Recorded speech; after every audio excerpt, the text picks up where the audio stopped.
Hey everyone, and welcome to another episode of Level Up with Patron. Today with me, I have Lawrence as our guest. Lawrence, great to have you here. Why don't you start off by introducing yourself, tell us a little bit more about what you do and where you're currently working at.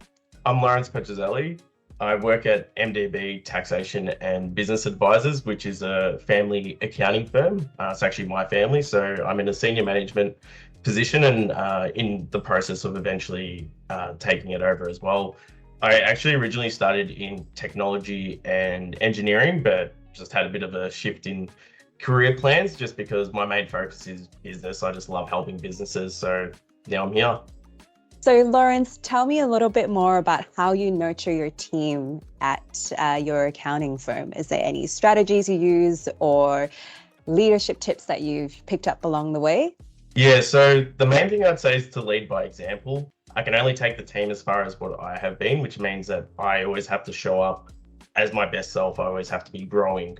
And we also offer that to the team, I believe, a lot in growth. So we offer a lot of free education.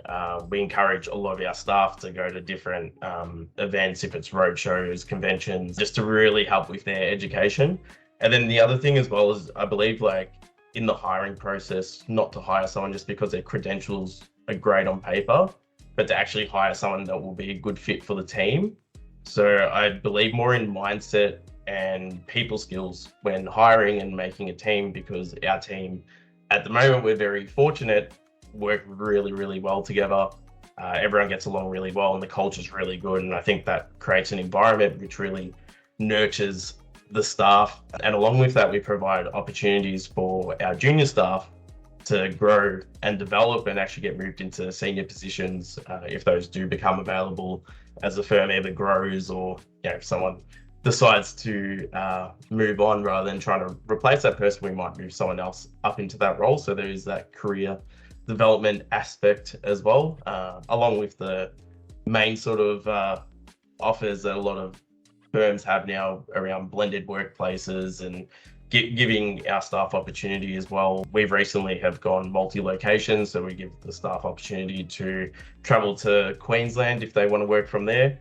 Or work from the Melbourne office. So that's sort of been a bit of post-COVID being able to travel again. A lot of the staff are enjoying that as well. So different opportunities that they wouldn't get at other firms. Yeah, that's great. And I love how you approach to hiring is based on attitude. It's based on their outlook, I guess, as opposed to just credentials. Is there particular questions that help you determine who is the right fit from that perspective?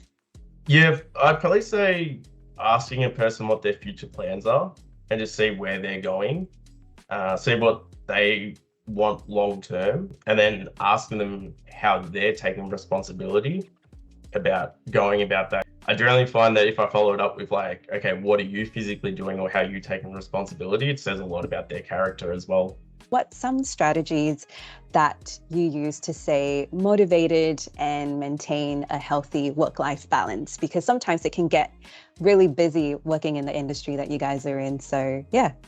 I know for myself personally, it's been a bit of a journey in like even the reason why I changed industries is because I'm a heavy believer in being very aligned with what I do, what I want to do and where I'm going. I believe, and this might sound a bit controversial, but a lot of people who are aiming for work-life balance where they want reduced hours or whatever else, I believe that they actually shouldn't be working that job simply because if they're not enjoying what they're doing, they're generally then asking for a bit more balance in terms of reduced hours or to do activities which are actually suppressing that they're not enjoying what they're doing. And yeah, I think that people have to have a bit of a deeper reflection in what they really like and what they enjoy. Because for me, when I'm doing what I love doing, I can work 80 hours a week and it feels like the same as if I was to work a job that I didn't enjoy, which was when I was actually in the engineering field for 30 hours at the time, because then I'd spend all this time outside trying to suppress and trying to distract myself from the fact that I wasn't actually enjoying what I did every single day. So for me right now, I just focus on making sure that I'm doing what I really enjoy doing. And then what I don't like, I will look at technology to do it. So if there's a lot of things where I see personally that technology can take over and do those really menial tasks, I'll pass that to technology, or my staff members probably won't like this, but I'll hand it off to them. But that's only because I know that if I'm living at my highest purpose, doing my greatest work, I don't get tired if I work very long hours. So that's how I achieve balance in my life. Whereas I know that if I was doing something that I don't like, I'd then have to take off time to do whatever other sort of distraction or self-soothing activities. Whilst I still do those, for example, in the morning, I'll meditate and have a whole morning routine, which gets me very motivated and ready for the workday. But I feel like all that would not be as effective if I didn't enjoy what I did every single day. Based on your experience, were there particular points where you realized that that was the difference between like, actually, I don't really enjoy what I'm doing? How do you navigate that space to eventually find out that this path is what you prefer versus the previous path, and work yourself towards that? Yeah, so speaking from my journey, a lot of it was self-development.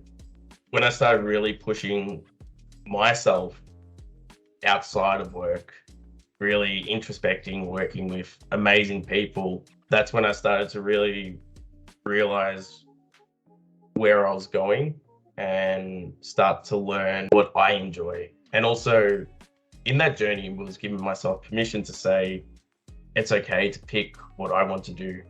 It's okay to pick my own path, no matter what other people might be saying. It's okay for me just to work out what it is.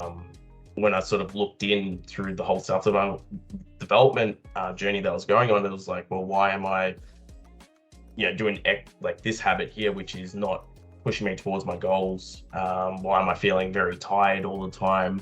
Why am I not able to perform as well? And then go into these like shame cycles and self-hate cycles. So generally my psyche, I'm very hard on myself a lot of times. So when I catch myself in those sorts of patterns, that's how I know I'm off and not following my actual path. I think you've hit the nail on the head, where it's recognizing what fills you up as a person. And if it's not filling you up, that's okay. You just got to look for what does and move in that direction. In terms of the self-development stuff that you mentioned, were there particular books or courses that you would recommend for people to check out? Obviously, there's like the big names like Tony Robbins. There's also DeMartini, but I actually worked with a coach for the last 2.5 years. His name's Caleb. With that, we did a lot of just clarity work and sort of just inner work. And that's where I got really, really clear with where I'm going and what I'm doing. And one of his words of advice was to write down everything I hate doing in my role. Write it all down. He goes, okay, now that this is a job description, now go hire someone with that description. So I actually wrote all that down and hired someone, and they do all those tasks that I do not like, and it's given me so much space now to do what I really enjoy and really push forward. And along with that, the business has grown, so it's just a win-win. We'll switch gears a little bit and go back to talking a bit more about your firm at MDB. How have you approached building relationships with clients, and what are your top 3 tips if you had to give them? My number 1 tip is not to neglect in-person communication. So a lot of things are gone by virtual, video and everything else.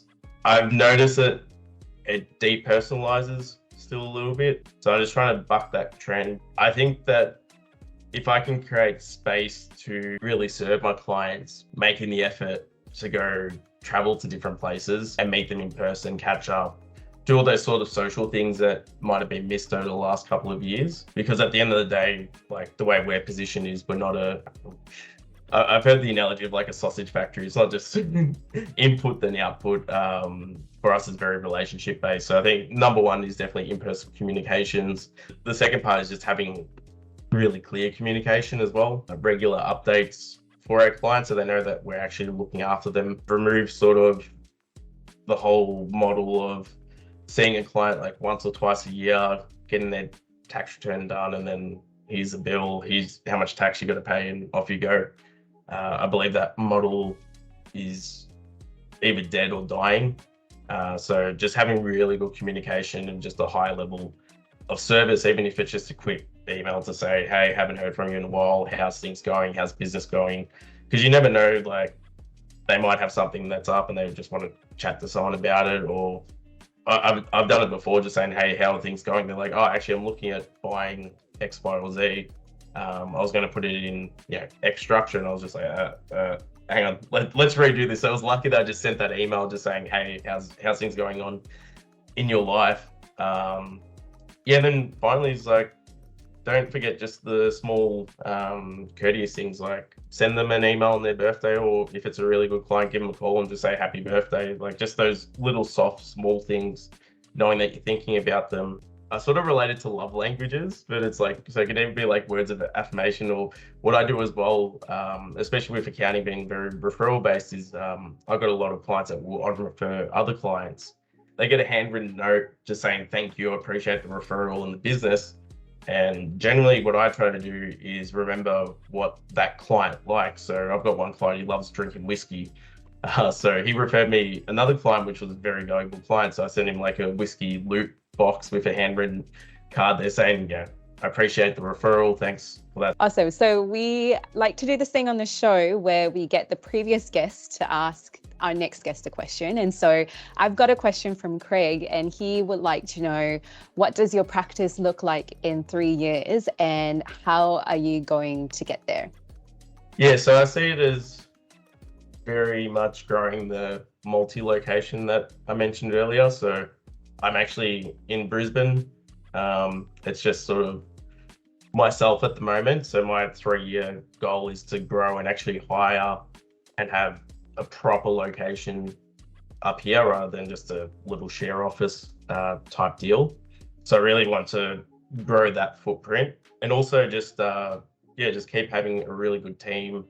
Over the next 3 years, I see like one of our accountants, our latest hire, he's just a graduate. So I'd love to sort of help him develop a lot more, which will then allow us to hire another graduate to sort of take that spot. And I believe growing from the ground up, where I can bring in new hires and really develop them, but also keep them in the business and let them grow with the business, build out the Brisbane location, and just really focus on more advisory services as well with our clients to navigate, because I do believe the next 3 years will be a little bit difficult, especially with, I don't believe inflation will be tackled in anytime soon, which is putting a lot of pressure on businesses.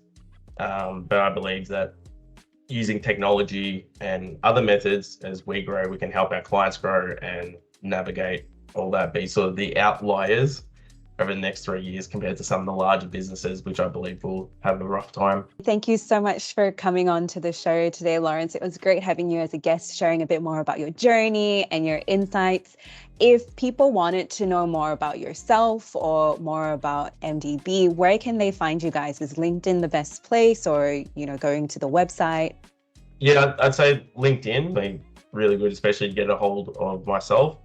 Also our website, which is mdbco.com.au. They're great places, or even just Google MDB taxation, and we should see our Google listing and a few other articles there as well. Fantastic. Thank you so much for that. And we will see you very soon. Awesome. Thank you.